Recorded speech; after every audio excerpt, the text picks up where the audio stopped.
காடழிப்பு இடம்பெற்றுள்ளதாக கூறப்படும் வில்பத்து சரணாலயத்தின் வடபகுதியில் அமைந்துள்ள வனப்பகுதியில் நிலையான எல்லையை வகுப்பதற்கு நடவடிக்கை எடுக்கப்பட்டுள்ளதாக வனவள பாதுகாப்பு திணைக்களம் குறிப்பிடுகின்றது.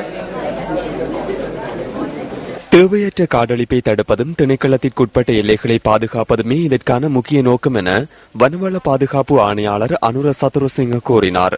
நீண்ட காலமாக எல்லைகள் வகுக்கப்படாதுள்ளதால் சட்டவிரோத குடியேற்றங்கள் மற்றும் காடழிப்பு என்பன அதிக அளவில் இடம்பெறுவதாக அவர் குறிப்பிட்டார்.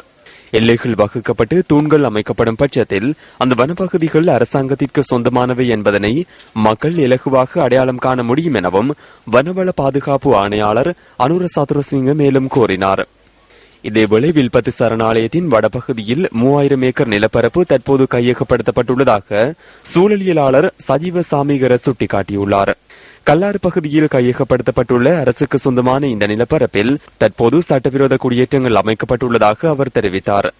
இதேவேளை வில்பத்து காடழிப்பு தொடர்பில் தொடர்ந்து ஆராய்ந்து வருவதாக மகாவலி அபிவிருத்தி மற்றும் சுற்றாடல் அமைச்சின் செயலாளர் நிகால் ரூபசிங்க தெரிவித்தார்.